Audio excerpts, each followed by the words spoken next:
It's early morning in Omaha, Nebraska, the kind of morning where nothing feels urgent yet. Birds move between trees. Curtains are half drawn. People are starting their day without knowing that history is about to break in their direction. Then the sirens arrive. Not rushing, not screaming, just steady, intentional.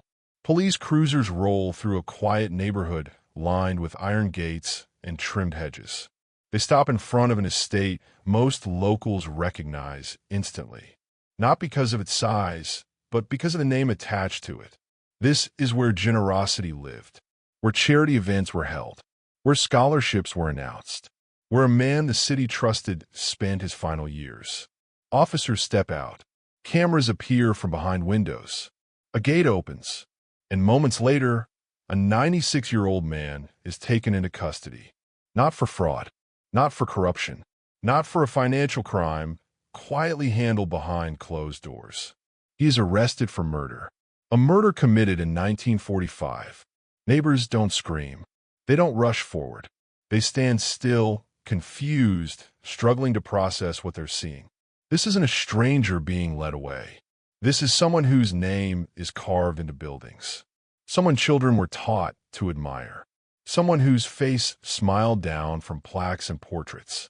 A man the city once called its moral anchor is now surrounded by police. People ask the same question in different ways. There must be a mistake. Why now? How could this possibly be real? Because no one wants to accept the truth forming in front of them, that some crimes don't fade. They wait. Here's the part that should make you uncomfortable. This arrest didn't happen because someone suddenly grew a conscience. It didn't happen because the truth finally became convenient. It happened because time ran out. For nearly 8 decades, someone lived freely while a young woman never got the chance to grow old. For nearly 8 decades, a family carried unanswered pain while a city celebrated the wrong legacy. And if that makes you angry, it should. Because this isn't just about one man or one case. It's about how easily power protects itself, about how long silence can last when the right people benefit from it. We like to believe justice arrives on schedule, that wrong choices are punished quickly, that time exposes everything. This case says otherwise. Think about what had to fail for this moment to take 80 years. Police departments changed. Leaders came and went. Technology advanced. Witnesses died. Files gathered dust. And still, nothing. Until now. So ask yourself this. What kind of crime survives 8 decades without dying? What kind of truth can hide that long while everyone else moves on? And more importantly, how many stories like this are still waiting? If this truth stayed hidden for 80 years, what else are you missing? This isn't history. History stays finished. This is unfinished business. Because the arrest you're seeing today didn't just reopen a case. It reopened a wound. It forced the city to confront the idea that admiration doesn't equal innocence. That time doesn't erase harm. That someone could do everything right afterward and still carry the weight of what they did first. And once you hear how this began, once you understand who was lost, once you realize why the truth stayed buried, you'll understand why this story refuses to stay quiet. Before we dive in, drop a comment and let us know where you're watching from. We'd love to hear from you. If you enjoy true crime stories like this, don't forget to like the video, subscribe, turn on the notification bell, and share it with someone who'd love it too. In 1945, Omaha was learning how to breathe again. The war was over, at least on paper. Headlines spoke of victory. Radios played music instead of casualty reports. Flags still hung from windows, though some were faded from too many seasons of waiting. Union Pacific trains arrived daily, their wheels screaming as they slowed, releasing men who looked older than they should have. Some stepped onto the platform with confidence, bags slung over their shoulders, eager to reclaim lives paused by years of duty. Others moved carefully, eyes scanning crowds as if danger still followed them home. There were cheers. There were hugs that lasted too long.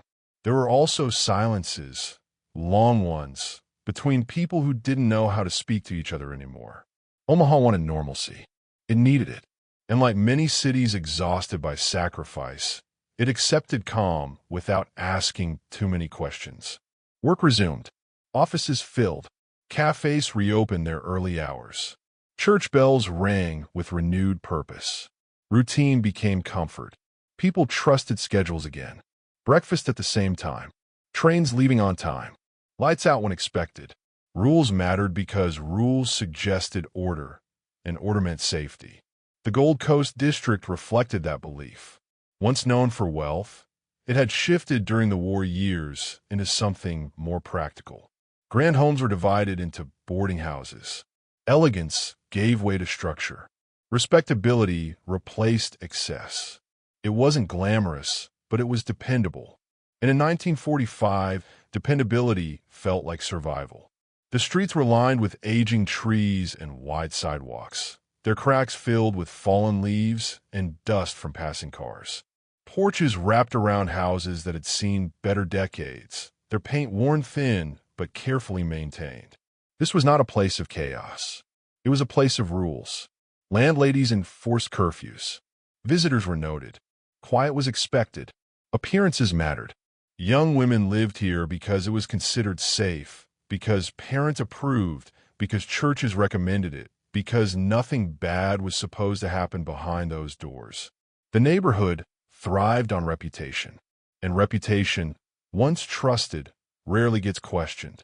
The Hazelton house stood firmly on that promise. 3 stories tall, brique exterior, a narrow front porch that creaked softly under careful footsteps. Inside, everything had its place. Shoes were left neatly by the door. Coats hung in rows. Breakfast was served promptly, no excuses accepted. Mrs. Beatrice Vance ran the house with precision and pride. She believed discipline kept women safe. She believed order protected reputation. And she believed deeply in knowing who lived under her roof. Men were not allowed upstairs. Lights went out at 10. Doors were locked. Privacy existed, but only within boundaries. To the outside world, Hazelton House represented security. To the women inside, it represented permission to live independently without being reckless. Evelyn Cross fit perfectly into that world. She was 23 years old, slim, soft-spoken, not the type to demand attention, but the type people noticed anyway. Her features were sharp, her posture careful, her clothing chosen more for professionalism than style. She worked as a stenographer at the Douglas County Courthouse. It was not glamorous work, but it was respected. She arrived early. She typed accurately. She kept her head down and her opinions private. Co-workers describe her as serious, reliable, reserved. No one described her as reckless. Evelyn attended church. She wrote letters. She saved money. She followed rules because she believed rules led somewhere better. And like many young women of that era, she believed her future was something she could earn by being careful. Beneath her calm exterior, Evelyn carried something heavier than people realized. The war had changed expectations. Women were encouraged to work, to contribute, to step forward, but not too far. Independence was praised, but only within limits. Ambition was allowed, but only if it didn't disrupt comfort. Evelyn felt that tension daily. She wanted more than survival. She wanted direction. She wanted to move forward without asking permission. And though she rarely spoke about it, those close to her sensed a restlessness she kept tightly controlled. She was polite but distant, kind but guarded, not because she was hiding guilt, but because she was protecting possibility. In November of 1945, nothing about Evelyn Cross suggested danger. She paid her rent. She followed house rules. She walked familiar streets. She lived in a place designed to prevent exactly what was coming. That's what makes this part hurt. When people believe safety is guaranteed, they stop looking closely. They stop asking questions. They trust systems instead of instincts. And in Omaha, in that quiet district, in that carefully managed house, trust had become automatic. But peace has blind spots. Mrs. Beatrice Vance believed in mornings. She believed they revealed character. Who rose on time? Who respected structure? who understood that order was not cruelty, but protection. For years, she had run the Hazelton house the same way, firmly, predictably, without apology. On Tuesday, November 14th, she woke before dawn, as always. The house was quiet in the way only disciplined places are. No radios playing, no door slamming, just the steady ticking of the clock in the hallway and the faint hum of heat working against the cold. Outside, frost clung to the railings and steps, turning the street pale and stiff. Winter had arrived quietly overnight. Mrs. Vance dressed quickly, tied her apron, and moved through the house with practiced ease. She checked the stove, set the coffee, laid out bread. Breakfast at 7 meant breakfast at 7, no exceptions. By habit, she counted footsteps as she moved, listened for the sounds of waking boarders. Doors opening, water running, the signals that life was beginning again. Most mornings followed a pattern. This one did not. 7 o'clock came and went. Cups remained untouched. Chairs stayed pushed in. One place at the table remained empty longer than the others. Evelyn Cross was never late. Not once in a year she'd lived there. Mrs. Vance frowned, irritation mixing with a thin edge of concern she didn't yet want to name. Young women were becoming careless, she thought. The war had loosened too many standards. Still, Evelyn didn't fit that complaint. She was reliable, quiet, respectful. She waited another minute. Nothing changed. She picked up her keys. The staircase groaned softly beneath Mrs. Vance's shoes as she climbed to the second floor. She knew every sound the house made, which boards protested, which rails trembled. The Hazelton house spoke to her, and this morning it felt wrong. She stopped outside room 2B. No music, no movement, no sign of life. Mrs. Vance knocked once. Polite, measured. "Miss Cross," she called. Silence answered. She knocked again, harder this time, annoyance returning like armor. Young women slept too deeply these days. Responsibility came second to comfort. Still nothing. Her fingers tightened around the keyring. House rules allowed entry in cases of concern. She had written that clause herself. She slid the master key into the lock. It turned too easily. The door opened only partway at first, stopped by resistance she didn't immediately understand. Mrs. Vance leaned forward, applying pressure, until the gap widened enough for her to see inside. The room was tidy. Too tidy. The bed was made. The vanity was neat. A suitcase stood upright near the door, packed with intention. Everything appeared prepared for departure. And then she saw Evelyn. For a brief, terrible second, Mrs. Vance's mind rejected what her eyes were sending. She searched for movement, for breath, for any sign that this was a misunderstanding she could scold away. There was none. Evelyn lay still, her body positioned wrong, her face turned away from the door as if she had tried to escape the room even after hope was gone. Mrs. Vance felt the air leave her lungs. The scream that followed was not planned. It was not controlled. It tore out of her without permission, loud enough to shatter the calm the house had relied on for years. Downstairs, cups rattled. Doors opened. Footsteps froze. The Hazelton house had lost its promise. The police arrived quickly, their presence breaking the neighborhood's fragile quiet. Officers moved with urgency but caution, their boots tracking frost and dirt through hallways once defined by rules and restraint. Questions came fast. Names, times, details Mrs. Vance struggled to provide. The house filled with voices, neighbors, boarders, authorities, all speaking at once, all asking for clarity that didn't exist yet. Room 2B was sealed off. No one was allowed inside. And yet the damage had already spread. Word traveled faster than official statements ever could. A young woman found dead. A respectable house violated. A crime no one believed possible in a place like this. Shock moved through the Gold Coast district like a held breath, finally released. By mid-morning, the story had settled into something far heavier than rumor. Evelyn Cross was gone. Not missing. Not hurt. Gone. The certainty of it pressed down on everyone who heard her name. On women who lived alone. On parents who trusted rules more than instincts. On a city that believed safety could be managed if people behaved correctly. Whatever had happened inside room 2B did not involve chaos. It did not announce itself with warning. It arrived quietly, where it was least expected, and that truth lingered longer than the scream. She never expected danger at home. Detective Silas Thorne arrived without urgency, but not without purpose. He was a broad-shouldered man in his early 40s, his coat hanging heavy from years of wear rather than fashion. His face carried lines that hadn't come from age alone. They came from experience, years of seeing what people did to each other when they believed no one was watching. Thorne did not rush into rooms. He entered them slowly, as if allowing the truth time to settle before he disturbed it. When he stepped into the Hazelton house, the noise faded. Officers straightened. Conversations lowered.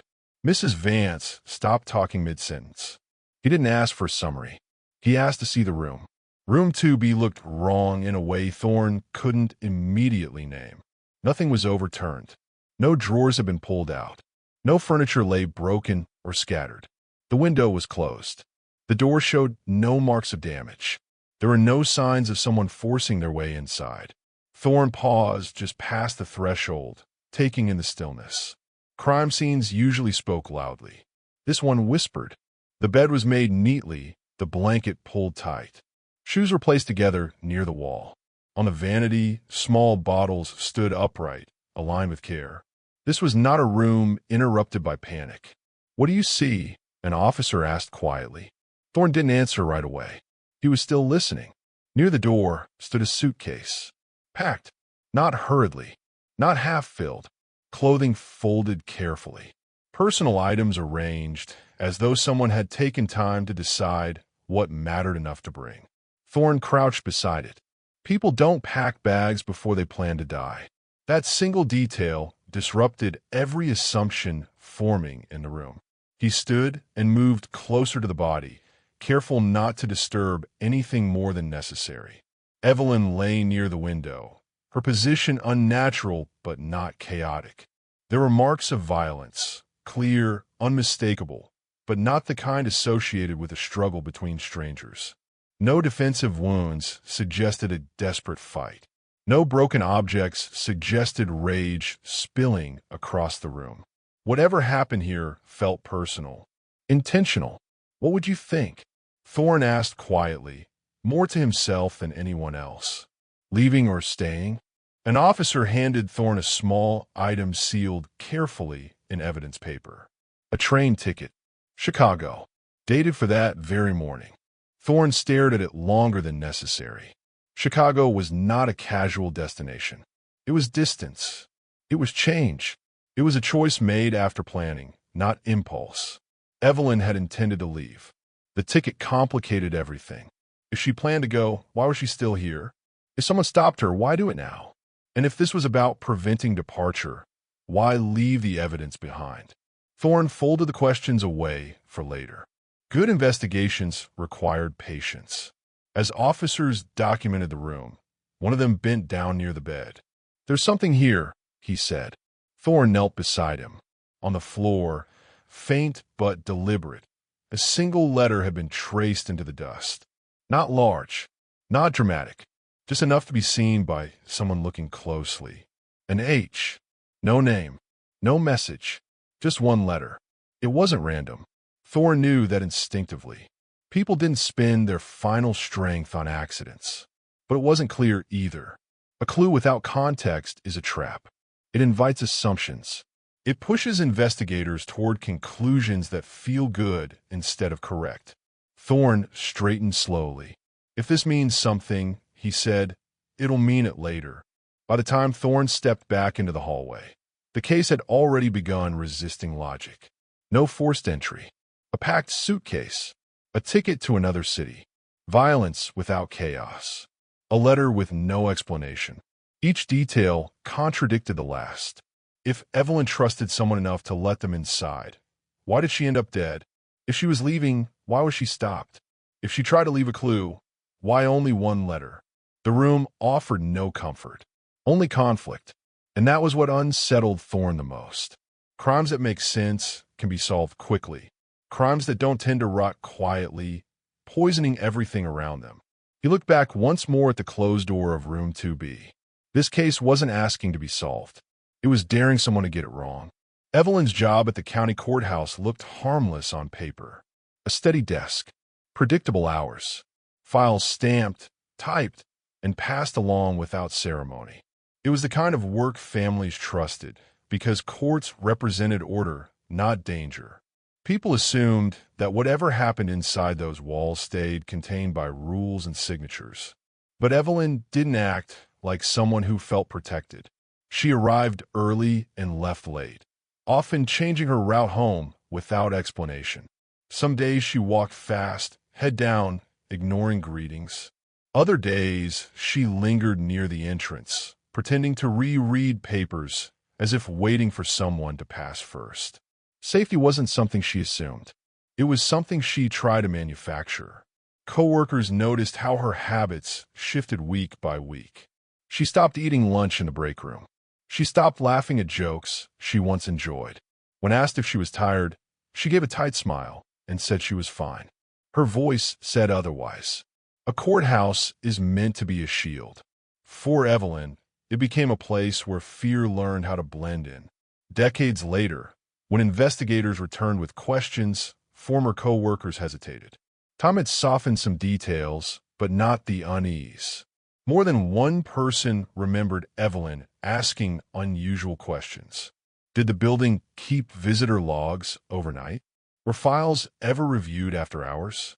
Who had access to personnel records? At first, these questions were brushed off as curiosity.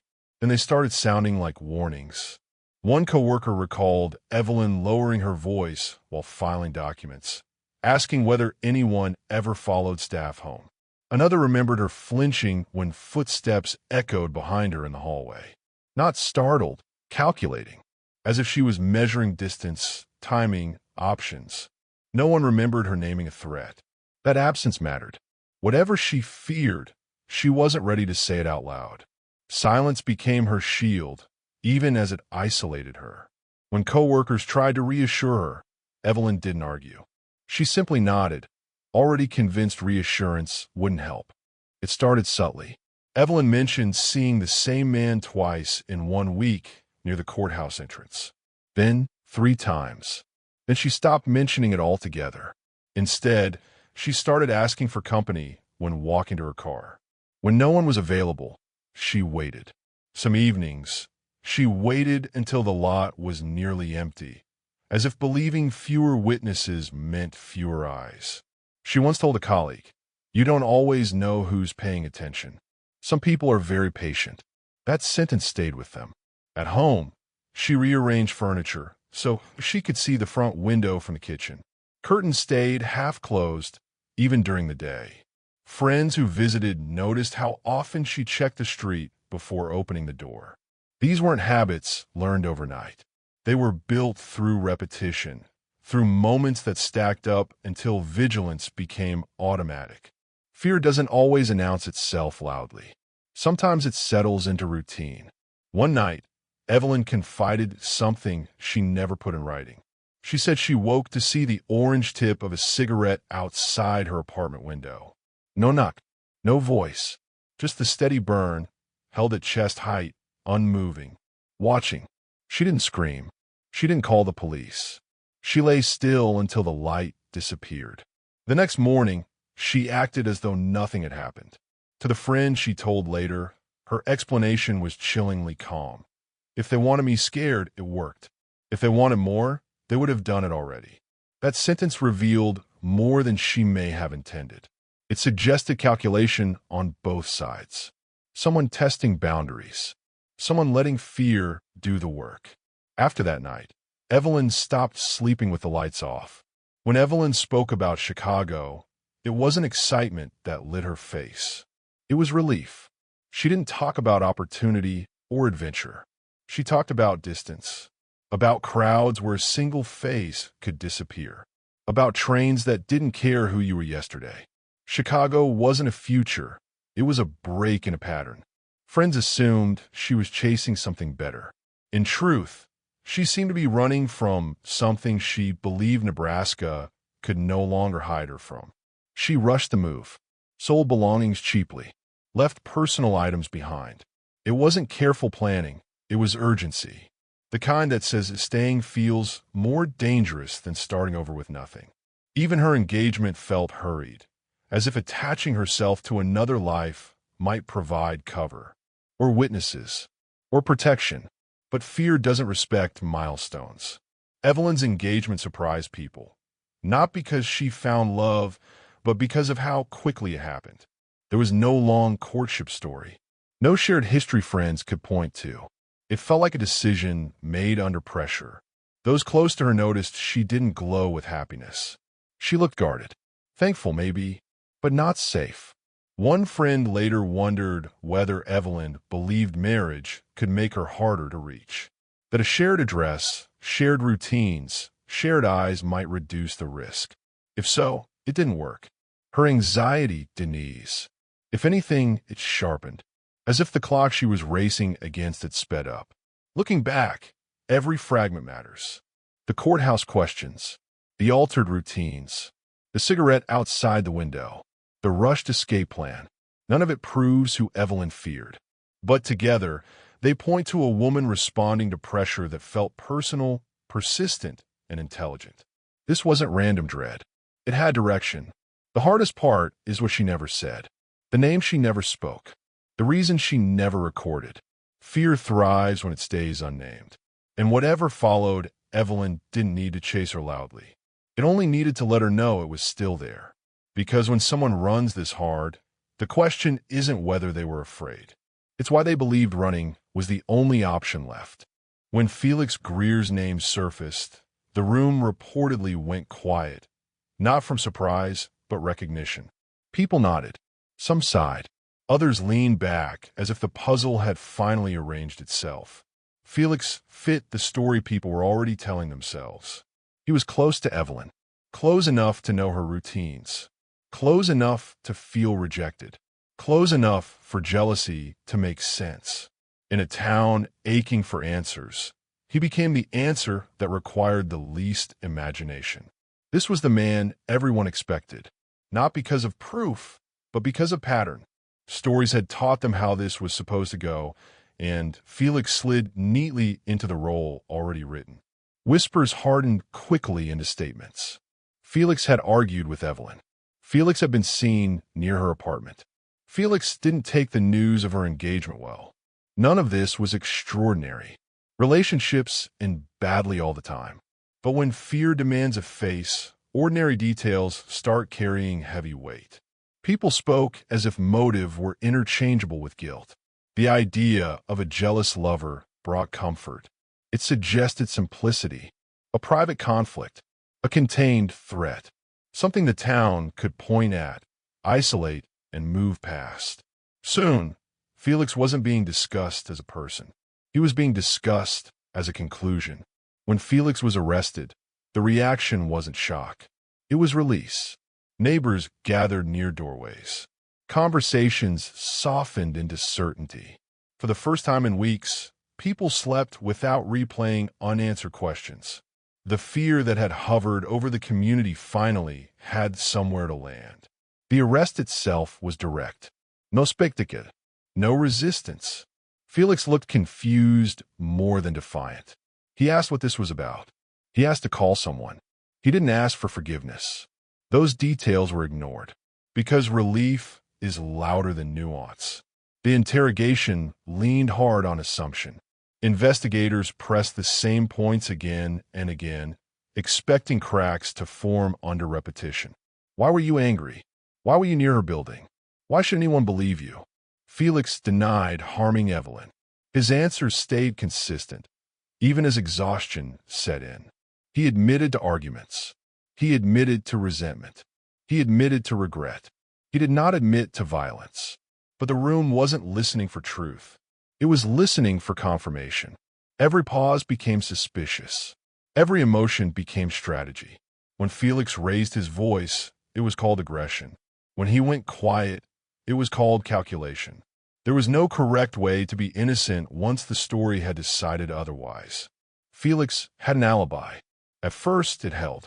He said he had been elsewhere, with people, at a time that overlapped the critical window.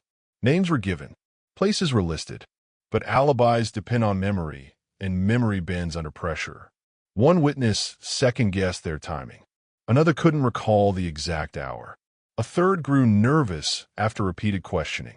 Small inconsistencies appeared, not lies, but human imprecision. That was enough. The alibi didn't shatter in one moment. It thinned. It weakened. Each uncertainty shaved away confidence until what remained no longer felt solid. To the public, it sounded like collapse. To Felix, it felt like the ground being quietly removed beneath his feet. Before any trial, judgment had already been passed. Local conversations stopped using allegedly. Headlines leaned toward finality. Felix's past was examined with a hunger that found meaning in trivia. A raised voice became a temper problem. A failed relationship became obsession. A missed phone call became intent. No one asked who benefited from this certainty. No one asked what questions were no longer being asked, because Felix seemed to answer them all. Comfort had replaced curiosity. Felix's family felt the shift immediately. Invitations stopped. Doors closed more quickly. Friends avoided eye contact. The accusation bled outward, touching anyone who shared his name. Convenience has victims too. Felix sat in custody, knowing that evidence mattered less than momentum. Once a story gains speed, stopping it requires more than truth. It requires courage. And courage was in short supply. Still, not everyone was convinced. A few voices asked uncomfortable questions. Why had Evelyn's fear started before Felix was fully out of her life? Why did some details of her behavior point away from him? Why did the danger she seemed to sense feel larger than a broken relationship? These questions didn't erase suspicion. They complicated it. And complication is dangerous when people are desperate for closure. At this stage, the case felt finished to most. A suspect, un motive, a weakening alibi. The pieces appeared to align. But alignment isn't the same as truth. Because the problem with the obvious answer is that it often blocks the harder one. And the harder one was still waiting, unseen, untouched, and patient. The wrong man had been placed at the center of the story. The real shock hadn't arrived yet. So pause here. Ask yourself what everyone else asked back then, and what they failed to ask. Did Felix Greer commit the crime? Or was he simply the man who fit the role too well to ignore? Guilty or just convenient? Comment below. The break in the case did not come from a confession, a witness, or a dramatic discovery. It came quietly from an item that had already been cataloged and dismissed. A poetry book. It had belonged to Evelyn. Slim, unremarkable. The kind of thing investigators often flip through quickly, expecting nothing more than scribbled lines or press flowers. Most pages were clean. A few margins held notes, fragments of emotion, nothing that pointed outward, until one page didn't match the rest. Tucked between the pages was a small photograph, creased once, deliberately, as if meant to be hidden but not destroyed. On the back, written in careful handwriting, was a single letter. Ash, no sernam, no explanation, just the letter. It should have meant nothing. Instead, it changed everything. At first, the letter was treated like coincidence. Initials are common. People shorten names all the time. But this wasn't written casually. The ink was pressed hard, almost carved into the paper. Someone wanted that letter to last. More importantly, the photograph itself raised questions. It wasn't intimate, but it wasn't distant either. The man stood confidently, dressed well, looking straight into the camera with a familiarity that suggested power, not affection. This wasn't someone Evelyn admired from afar. This was someone she knew well enough to fear remembering. The name surfaced slowly, and not everyone wanted to say it. Harrison Sterling. The reaction was immediate and uneven. Some investigators stiffened. Others dismissed it outright, not because the connection lacked merit, but because the name carried weight far beyond the case. Harrison Sterling wasn't local trouble. He wasn't a disgruntled lover or a convenient suspect. He was money, influence, access, the kind of man whose signature moved decisions before questions were asked. Mentioning his name changed the temperature in the room. Sterling's reach extended into banks, land deals, and civic projects. His donations funded buildings. His opinions guided elections. People described him as respected, but respect wasn't the full story. It was caution. When someone like Sterling enters a conversation, people measure their words. They look around before speaking. They consider consequences that have nothing to do with truth. Evelyn worked at a courthouse. She had access to information, records, names, patterns. That detail suddenly mattered. There were no love letters tied to Sterling, no public appearances, no obvious scandal. Whatever existed between him and Evelyn was kept quiet by design. That silence wasn't accidental. Witnesses later admitted they had seen the two in the same spaces, never alone long enough to draw attention, never close enough to invite gossip, just close enough to notice. And then Evelyn started changing. Her fear predated Felix. Her urgency predated her engagement. Her desire to leave Nebraska predated everything people thought they understood. Sterling's name reframed her behavior entirely. Once Sterling's name appeared in notes, subtle resistance followed. Requests for interviews were delayed. Files took longer to access. Certain leads were quietly labeled low priority. No one said no directly. They simply slowed everything down. Political pressure doesn't announce itself. It moves through suggestion, through raised eyebrows, through reminders of reputation and stability. The message was clear. Pursuing this name would be complicated, and complication threatens careers. No threats were recorded. No warnings documented. That was the brilliance of it. Investigators described an unspoken understanding that some doors were better left closed. One officer later admitted it felt like pushing against something that didn't move, but noticed. Even witnesses hesitated. One changed their statement after a private conversation. Another claimed they remembered wrong weeks later. Fear doesn't require violence when influence does the work. This was no longer about jealousy or heartbreak. If Harrison Sterling was connected to Evelyn's fear, then the case expanded beyond one life. It became about what happens when power intersects with vulnerability, when someone believes consequences don't apply equally. The stakes rose sharply. Because if Sterling was involved, the question wasn't just whether he could harm someone. It was how many systems might protect him afterward. At this stage, most of the public knew nothing. But inside closed rooms, the mood had shifted. Unease replaced confidence. Certainty cracked. The case no longer fit a familiar story. And when the truth finally emerged, it wouldn't just shock the community. It would implicate it. Every silence, every delay, every decision to look away.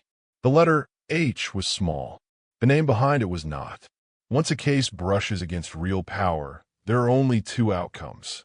Either the truth is buried quietly, or it fights its way out and leaves damage behind. Evelyn's story was never just about who hurt her. It was about who believed they could. When Harrison Sterling was finally questioned, it wasn't because the system suddenly found courage. It was because ignoring him had become impossible. The interview did not take place in a cramped room. There were no raised voices, no long hours, no pressure. It happened on his terms, at a time that respected his schedule, with lawyers present who spoke more than he did. Sterling appeared calm, polished, offended, even, that his name had been mentioned at all. He answered selectively. He smiled when questions drifted too close. He redirected when they became uncomfortable. And it worked, because justice often hesitates when it's asked to confront someone who can push back. Sterling acknowledged knowing Evelyn. Minimally, professionally. Nothing personal, he said. Nothing worth remembering. When asked about the photograph, he dismissed it as meaningless. A public event, a chance encounter. He suggested Evelyn was mistaken if she thought otherwise. There were no emotional reactions to contradict him, no written correspondence to challenge his version. Nothing that could not be explained away with confidence and money. Truth doesn't always lose because it's wrong. Sometimes it loses because it stands alone. Soon after Sterling's interview, problems surfaced. Documents referenced in earlier notes could no longer be located. A phone record that had been flagged as important was suddenly unavailable. A logbook entry cited by an officer appeared altered when reviewed again. Each issue came with an explanation. Clerical error, misfiling, miscommunication. But the pattern was impossible to ignore. Evidence wasn't being destroyed openly.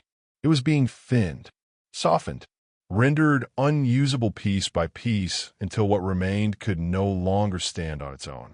That is how cases don't explode. They quietly give way. No memo ever ordered the investigation to stop. No official directive named Sterling as untouchable. Instead, investigators were reminded of priorities, budgets, elections, reputation, careers. One senior official suggested it might be unwise to pursue a direction that couldn't be proven conclusively. Another warned that the department could lose credibility by chasing powerful names without airtight proof. The irony was suffocating. Credibility, it seemed, mattered more than courage. With key evidence weakened and witnesses wavering, the case lost momentum. Not suddenly, gradually. Meetings were postponed. Leads were reassigned. Files gathered dust. What once felt urgent began to feel inconvenient. The narrative shifted again. Sterling faded from focus. The conversation returned to safer ground, to mistakes, to assumptions, to the idea that perhaps the truth had been overstated. Justice didn't collapse under force. It stepped back. The final blow came quietly. Thorne, who had pushed hardest, who had argued against delay, who had refused to pretend this was coincidence, was told to stand down. There wasn't enough left, they said.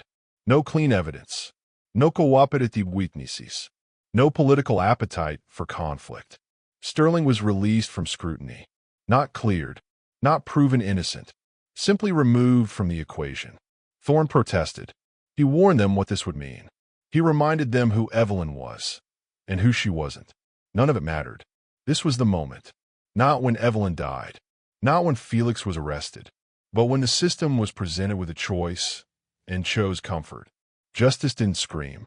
It didn't fight. It flinched. And when it did, it sent a message that echoed far beyond one case. Power could bend the process, and silence could be purchased without money ever changing hands. This failure didn't just hurt Evelyn. It taught everyone watching that truth has limits. Thorne carried the loss like a weight. He had followed procedure. He had asked the right questions. And still, he was overruled. Others felt it too. Some officers avoided the case entirely afterward. Others convinced themselves it was always flawed. Easier to believe that than to accept they had watched justice retreat. The community, unaware of how close the truth had come, moved on. That was the most painful part. When institutions fail, they don't just abandon victims. They create permission. Permission for fear to continue.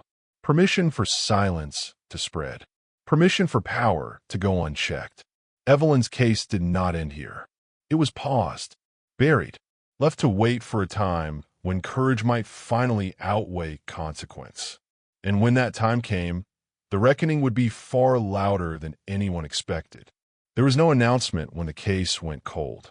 No meeting where someone said out loud. No formal goodbye. Just a quiet decision made through inaction. Files were gathered. Notes were clipped together. Evidence was sealed, labeled, and placed inside a cardboard box that would not be opened again for decades. The box was slid onto a shelf among others like it. That was how Evelyn's case ended. Not with answers, but with storage. For those who had worked it, the moment carried weight. They knew what it meant. Once a case is boxed, urgency disappears. Phone calls stop. Leads age. Witnesses move, forget, or die. Time becomes the final authority. While the case sat untouched, the city changed. New buildings rose where empty lots once stood. Streets were renamed. Old diners closed, replaced by offices with glass fronts and modern signs. People who had once whispered about Evelyn now spoke about traffic, schools, and business. Life did not pause for unresolved truth. A new generation grew up unaware of her name. To them, the past was something abstract, something adults referenced vaguely, if at all. The pain that once felt raw softened into something easier to ignore. Progress has a way of burying unfinished stories. Inside the file, the letter H remained, still unexplained, still unanswered. But without momentum, it lost its danger. Over time, it was reframed as coincidence, a misunderstanding, an overreach born from desperation. New supervisors dismissed it outright. Too thin, too speculative, too risky. With no one pushing back, H became a footnote rather than a warning. What once threatened to expose uncomfortable truths was now reduced to an odd detail in a forgotten case. That transformation didn't require proof. It only required silence. Thorne stayed on for a while, long enough to feel the weight settle permanently. He stopped talking about Evelyn's case unless asked, not because he no longer cared, but because he knew how conversations ended. Shrugs, discomfort, subtle reminders to focus on current work. Eventually, he left the department. No ceremony, no public acknowledgement of the battles he fought or the lines he refused to cross. Just another name removed from the roster. With him went one of the last people who remembered how close the truth had come. As years passed, Evelyn changed in the public imagination. She stopped being a woman with fears and plans. She became a symbol, a cautionare, a name people referenced without knowing the details. Some said she was reckless. Others said she trusted the wrong people. A few insisted the case was never solvable to begin with. These versions required less responsibility.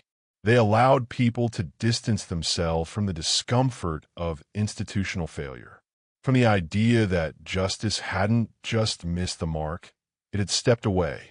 Legends are easier than accountability. Cold cases don't stay cold because nothing happened. They stay cold because time erodes urgency, because the people who cared grow tired, move on, or are pushed out, because revisiting failure requires admitting it existed. With each passing year, reopening the case felt less practical. Evidence degraded. Memories blurred. The cost of trying again seemed higher than the cost of letting it rest. That calculation was made again and again. And each time, Evelyn lost. Cold doesn't mean closed. It means waiting. Waiting for someone stubborn enough to reopen old wounds. Waiting for technology to catch up. Waiting for power to shift. Waiting for fear to lose its grip.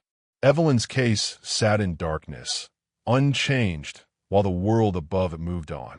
But unresolved truth has a way of pressing upward, no matter how heavy the weight placed on it. Stories like hers don't disappear. They wait. For decades, nothing happened.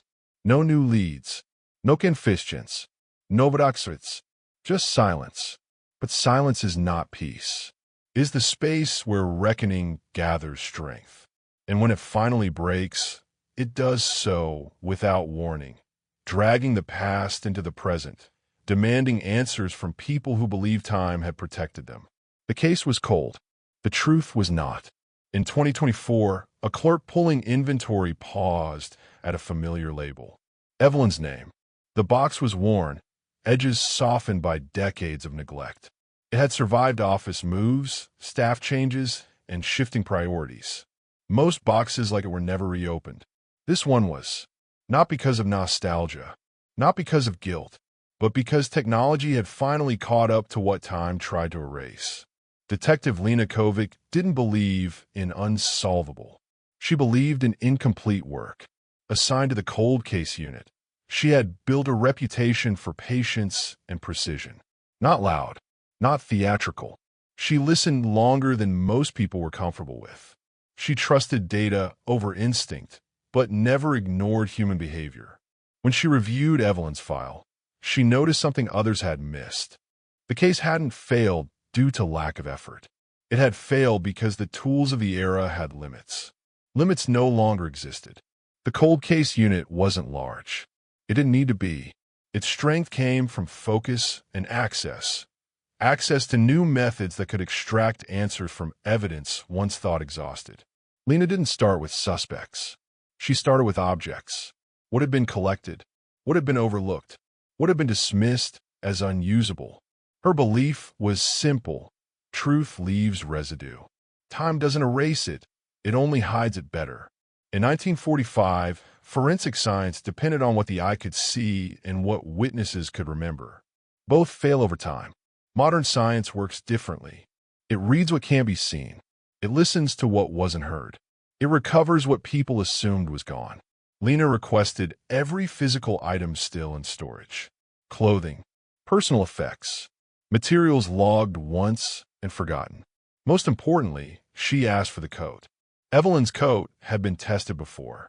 The results were inconclusive. Technology at the time required visible samples, clean enough to isolate. This coat wasn't clean. It had lived a life. Folded, handled, stored improperly by modern standards. It was written off as compromised. Lena disagreed. Because modern recovery methods don't need perfection. They need persistence. The tool Lena requested was MVAC, a wet vacuum DNA collection system capable of lifting microscopic material from fabric without destroying it. Unlike older methods, it didn't rely on visible stains. It targeted what skin leaves behind without anyone noticing. Touch, proximity, contact so brief, it once escaped science entirely. This wasn't about finding blood. It was about finding presence. When the coat was re-examined, technicians worked carefully, section by section. Sleeves, collar, inner lining, areas that suggested movement, not violence. Lena waited. Hope, for her, wasn't emotional. It was procedural. The results didn't arrive with fanfare. They arrived quietly. Partial genetic material had been recovered. Enough to run through modern databases. Enough to compare against profiles that didn't exist decades ago. Time had protected someone for years. Technology no longer cared how long it had been. With scientific backing, the case was officially reopened. Old assumptions were stripped away. Previous conclusions were treated as hypotheses, not facts. Names once dismissed were reconsidered without deference to reputation or history. Lena wasn't interested in who had power then. She cared about what the evidence said now. For the first time in decades, Evelyn's case wasn't waiting. It was moving. Hope didn't rush back all at once. It arrived in increments. A match possibility, a narrowed field, a sense that answers were no longer theoretical. For the unit, this wasn't about redemption. It was about responsibility. Every cold case reopened carried the weight of past failure. They knew what was at stake, not just for Evelyn, but for public trust. Justice had one step back. This time, it was being pulled forward by science. People who escape accountability rely on one thing above all else. Time. They trust fading memories, lost evidence, dead witnesses, institutional fatigue. They believe the world will move on, and it usually does. But technology doesn't forget. It waits. Technology sees what killers hope we forget. With new data in hand, the past was no longer untouchable. Someone had left a trace. Someone had been close enough. Someone had assumed decades would protect them. They were wrong. The clock that once worked in their favor had turned. And next, the truth would ask for names. The notification arrived without ceremony. A DNA hit, not a full match, not a clean name attached with certainty, but enough overlap to trigger alarms inside the system. Enough to say this material did not belong to Evelyn. Enough to say it came from someone who had never been supposed to touch that coat. For Detective Lena Kovic, the moment carried weight she didn't show outwardly. Partial results can mislead. They can open doors that later slam shut. But this one didn't feel fragile. It felt disruptive, because the profile didn't drift randomly through the database. It pointed somewhere specific. The profile aligned through familial comparison, not identity. Lineage, a genetic proximity that suggested blood ties, close enough to narrow the field dramatically, distant enough to require careful interpretation. The system flagged it for manual review. The name attached to that lineage made the room go quiet. Sterling. Not Harrison Sterling himself, but undeniably connected. Science had just done what fear, pressure, and politics once prevented. It reached around the man everyone had argued about and pointed instead toward his bloodline. The implications were immediate and explosive. This wasn't the ending anyone predicted. For decades, Harrison Sterling had been treated as the dangerous name, the figure people avoided, dismissed, or protected against. His shadow had loomed so large that no one seriously questioned what stood beside him. Now, the data suggested something far more unsettling. The DNA didn't belong to the man with the power. It belonged to someone close enough to share his name. Lena insisted on caution. Before anything moved forward, she demanded verification, independent testing, peer review, re-examination of the original samples. The results held. Harrison Sterling's genetic profile, now available through legal channels, did not match the material recovered from Evelyn's coat.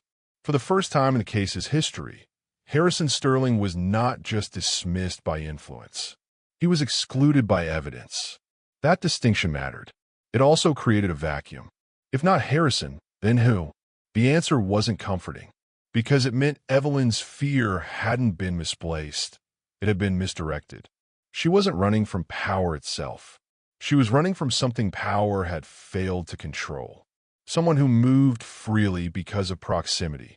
Someone shielded not by position, but by association. Someone who knew how to operate in the quiet space between visibility and consequence. The DNA forced investigators to widen the lens and narrow it at the same time. Details once considered irrelevant snapped into focus. The cigarette outside the window. The confidence of watching without approaching. The absence of overt threats. These behaviors didn't require authority. They required entitlement. Someone who believed rules bent naturally around them. Someone accustomed to being cleaned up after. Someone who had learned early that mistakes rarely followed them home. This wasn't about wealth alone. It was about upbringing. Genealogical work began immediately. Names were pulled, records traced, birth certificates, travel logs, school enrollments. Anyone within reach of the Sterling family orbit during the 1940s was examined without exception. Some are dead, some unreachable. Some had spotless public records built over lifetimes. Lena didn't care. Public records aren't moral records. She wasn't looking for monsters. She was looking for access. Everything accelerated. What had taken months now took weeks. What once stalled now advanced without resistance. The earlier hesitation that had smothered the case was gone. No one could argue with DNA. No one could suggest coincidence. The truth had outgrown comfort. And for the first time, people who once felt untouchable were being discussed in rooms where protection didn't apply. For those who believed the case was finished decades ago, this moment landed hard. Felix Greer's name resurfaced, not as a suspect, but as a man wronged by certainty. Evelyn's fear gained clarity without losing its weight. Harrison Sterling's legacy fractured in ways money couldn't repair. The community had been wrong. Not partially, not subtly, fundamentally. The material recovered from Evelyn's coat shouldn't have survived. It shouldn't have been collectible. It shouldn't have been readable. It shouldn't have meant anything after so much time. But it did. Because truth doesn't depend on timing. It depends on persistence. Someone had left a mark believing decades would erase it. Believing influence would outlast consequence. Believing the past was a locked room. They forgot something crucial. Science doesn't forget who was there. With Harrison Sterling excluded and his lineage exposed, the case crossed a line it could never return from. This was no longer about suspicion. It was about inevitability. Someone living, or remembered, had just lost the protection of ambiguity. The family name that once silenced rooms had become the loudest lead in the file. And the person responsible was about to learn a painful truth. Time doesn't protect guilt. It only delays the knock. The breakthrough didn't arrive with a new suspect profile. It arrived with subtraction. As investigators mapped the Sterling family tree, one name sat quietly in the margins. Not powerful enough to command attention. Not old enough to be scrutinized decades earlier. Not visible enough to attract fear. Howard Sterling, the younger brother. For years, every conversation had revolved around Harrison. His influence, his reach, his ability to bend rooms without speaking. Howard existed only as an accessory to that story. Mentioned rarely, remembered vaguely, dismissed entirely. That dismissal had consequences. In 1945, Howard Sterling was 17. Not a child, not a man. Old enough to move freely. Young enough to be overlooked. At an age where impulse outpaces judgment, and entitlement often masquerades as confidence. He lived close enough to cross paths with Evelyn without drawing attention. He attended events she could have been present at. He had access, through family name, through assumption, through privilege that didn't require explanation. 17-year-olds don't register as threats in historical investigations. That blind spot mattered. The poetry book was reopened, not for forensic testing this time, but for context. Evelyn's handwriting was compared across journals, letters, and notes. Patterns emerged. She shortened names deliberately, always the same way, always when she felt unsafe. The letter H wasn't a placeholder. It was a boundary. She didn't write his full name because writing it felt like exposure. Because names carry weight. Because even paper didn't feel safe. H wasn't Harrison. It was Howard. And once that clicked, the entire case tilted. Howard had lived a life shielded by proximity rather than authority. He didn't lead companies. He didn't sign checks. He didn't draw scrutiny. When trouble brushed close, it was quietly absorbed by the family standing. Mistakes were minimized. Behavior was explained away. Consequences dissolved before they could harden. That pattern didn't start with adulthood. It started in youth. And Evelyn had crossed paths with someone who had never learned restraint, only immunity. Everything Evelyn did made sense now. She wasn't reacting to a man who controlled institutions. She was reacting to someone unpredictable, someone who watched instead of confronted, someone who tested limits without announcing himself, someone young enough to feel untouchable, reckless enough to believe it. The cigarette outside the window wasn't intimidation through power. It was ownership through presence. The kind of behavior that doesn't come from authority, but from entitlement. This revelation didn't just add a suspect. It dismantled the story everyone had relied on. Felix Greer hadn't been a threat. Harrison Sterling hadn't been the actor. The danger had been closer, quieter, and shielded by everyone's assumptions about age and relevance. The community hadn't just misjudged a man. They had missed a boy who never grew out of believing rules were optional. Howard's age explained the DNA result in a way nothing else could. He was young enough in 1945 for his genetic material to remain unaccounted for in early records. Old enough now for family connections to surface through modern lineage databases. He fit the science. And for the first time, science and story aligned. The hardest truth settled slowly. Howard Sterling hadn't been invisible because he was careful. He had been invisible because no one thought to look. Because people focus on power they can see. Because institutions fear confronting authority, not recklessness protected by it. Because youth is often mistaken for harmlessness. Evelyn had known better, and she paid for that knowledge. The letter H, the rush to escape, the fear without explanation. None of it was random. It was survival instinct colliding with a system that didn't recognize the danger standing right in front of it. Howard Sterling wasn't the obvious answer. He was the ignored one. With Howard's name finally centered, the case transformed completely. This wasn't about elite protection anymore. It was about negligence, about blind spots, about how easily truth can slip through gaps created by assumption. The brother no one noticed had been there all along. And now, after decades of silence, the story was ready to say his name out loud. The warrant was valid. The evidence was sufficient. The timing was overdue. Still, resistance came immediately. Not with weapons, not with shouting, with phone calls, with delays, with carefully worded objections raised by people who had never questioned authority before, only defended it. Howard Sterling's name carried history, and history doesn't surrender easily. Before a single door was approached, pressure arrived from directions no one put on record. Requests for reconsideration, reminders of age, concerns about reputation, quiet suggestions that this would do more harm than good. Lena Kovic refused them all, because justice delayed was already justice denied.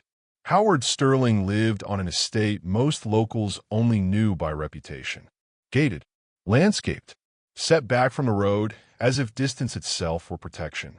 It wasn't grand in a loud way. It didn't need to be. Its power came from permanence, the message that nothing here ever changed. When officers arrived, the gates didn't open immediately. Minutes passed, then voices, lawyers, questions about jurisdiction, about procedure, about decency.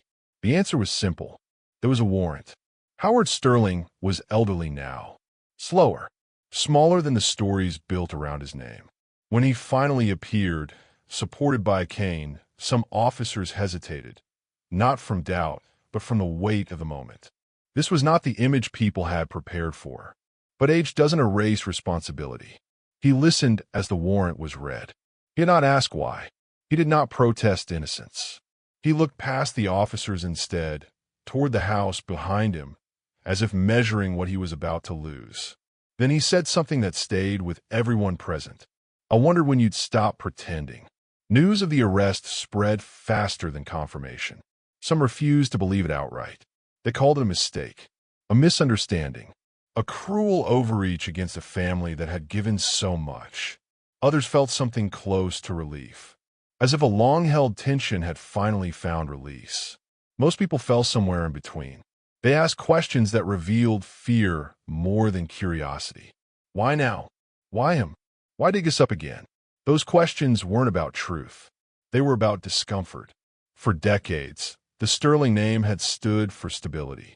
Jobs, donations, influence that made life easier for those close enough to benefit. Howard had lived quietly within that protection. He was never the face of the family, but he was never excluded from its advantages either. Now, evidence stood where reverence used to be. DNA doesn't care about legacy. It doesn't negotiate. It doesn't soften its conclusions to preserve comfort. That clash between what people believed and what science proved split the town cleanly down middle. Some residents spoke about compassion, about mercy, about the cruelty of dragging an old man into court.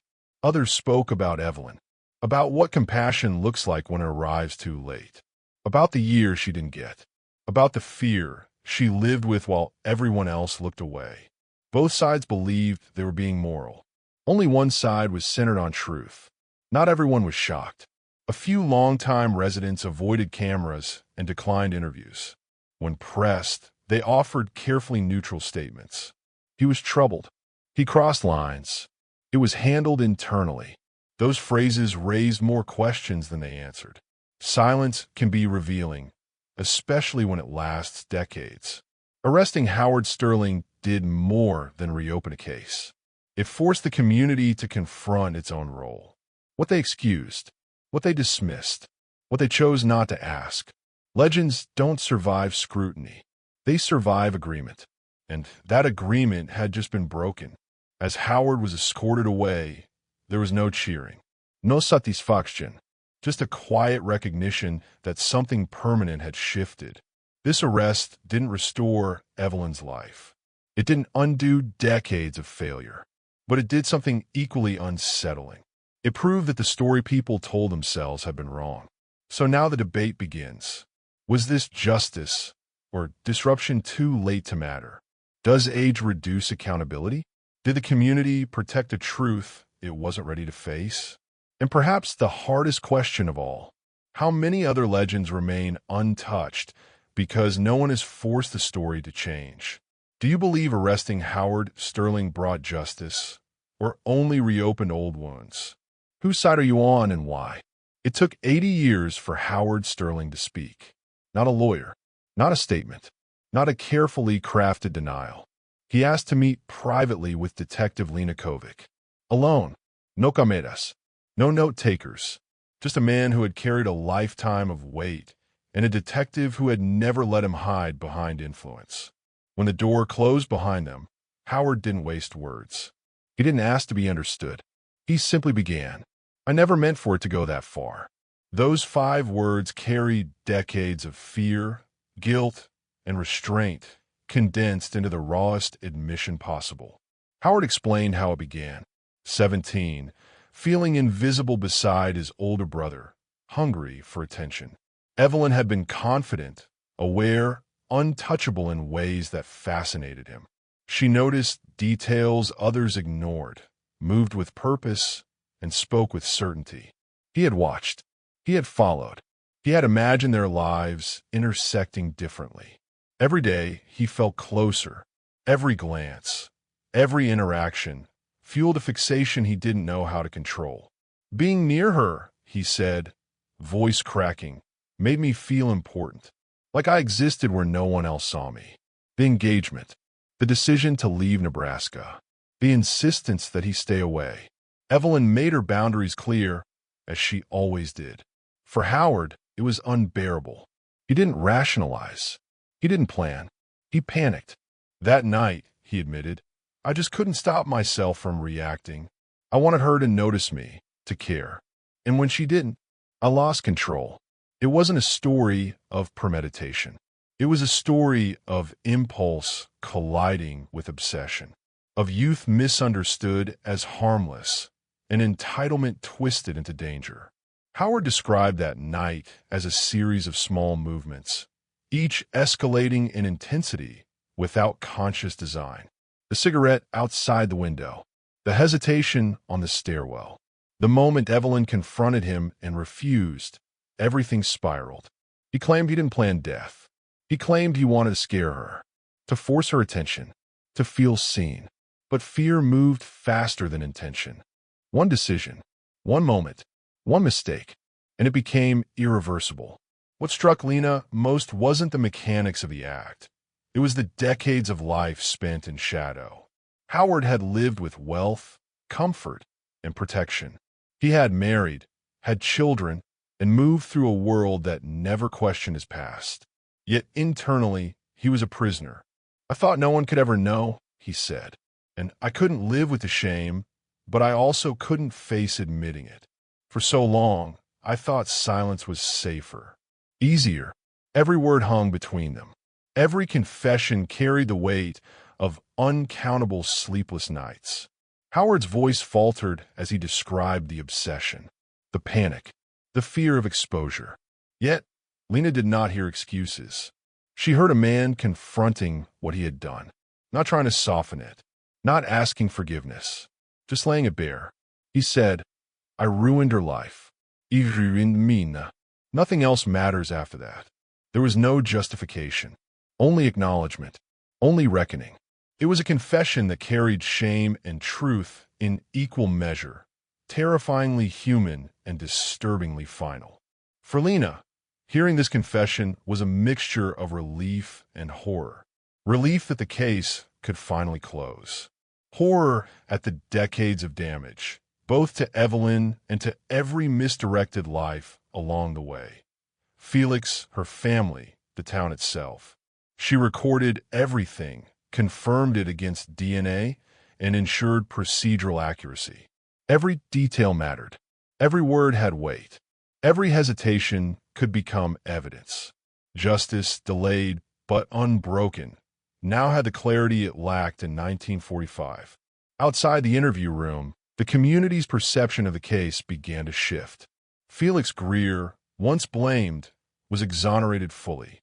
Harrison Sterling's reputation, protected by DNA exclusion, returned to historical record untainted.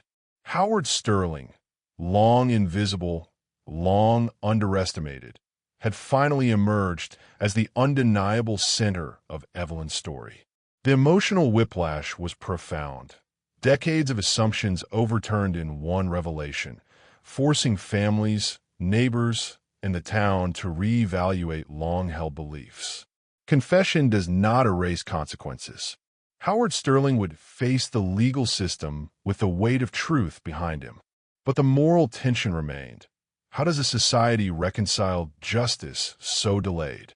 How do we measure culpability when time shields a life lived in comfort and secrecy? Lena understood that truth is rarely tidy.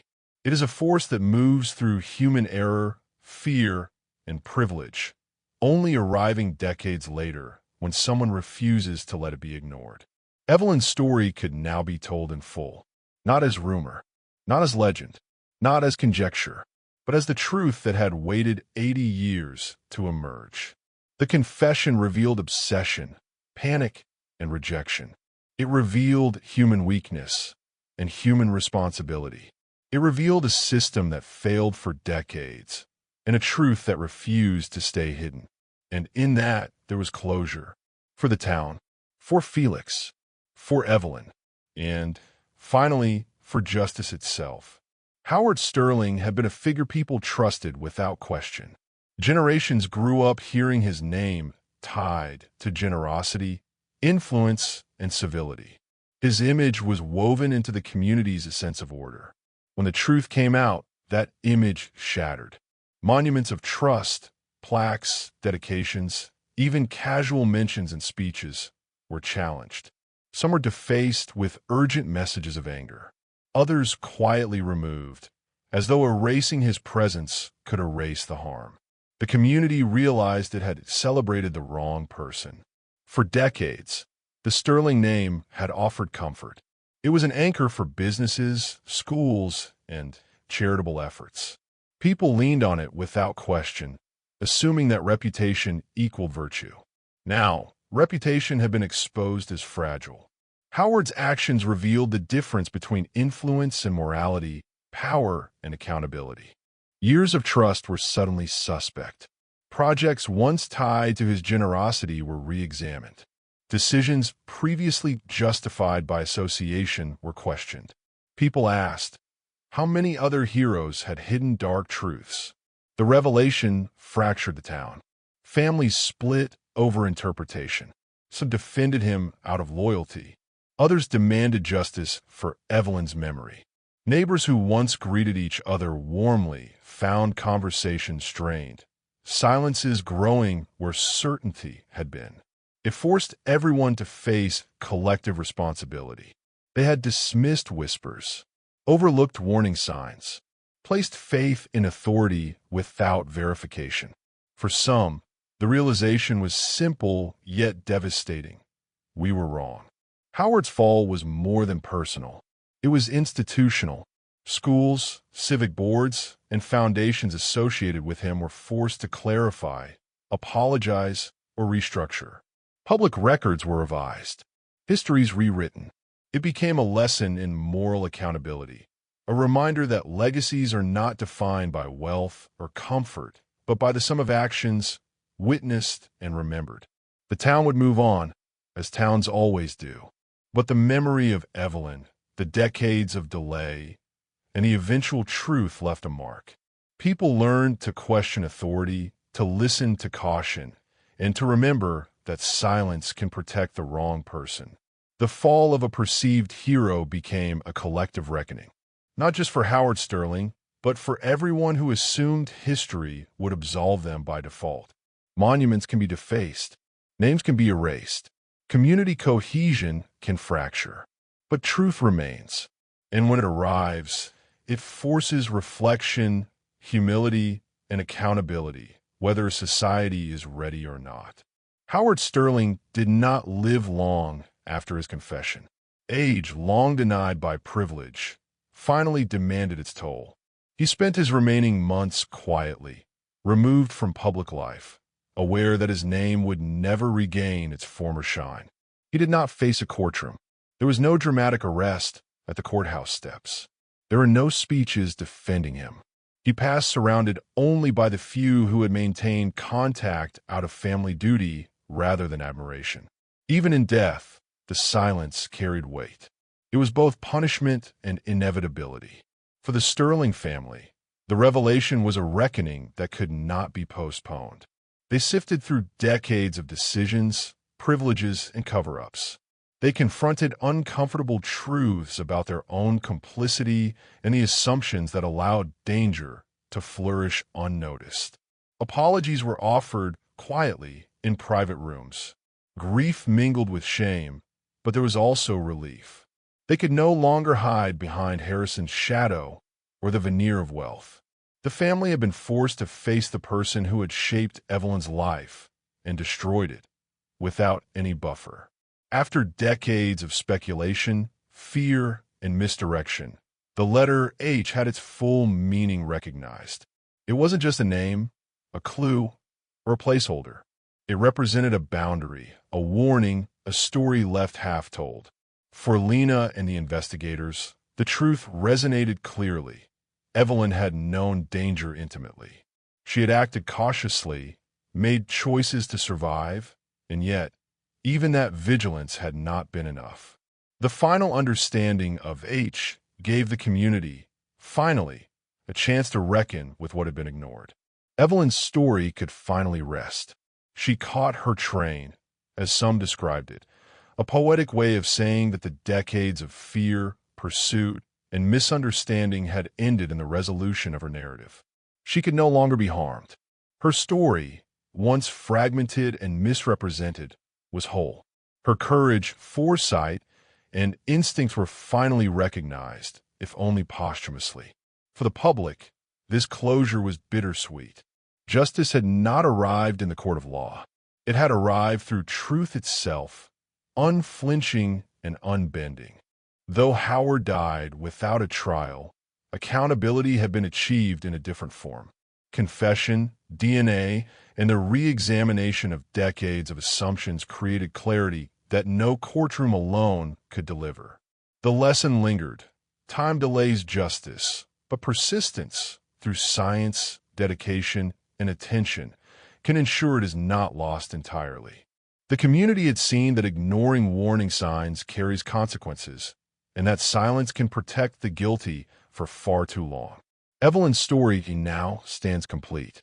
The threats have been named, the fearful misdirection corrected, the truth made unavoidable. Her name will not fade again. The story, once buried beneath decades of assumptions and neglect, now lives openly, demanding acknowledgement from those who once looked away.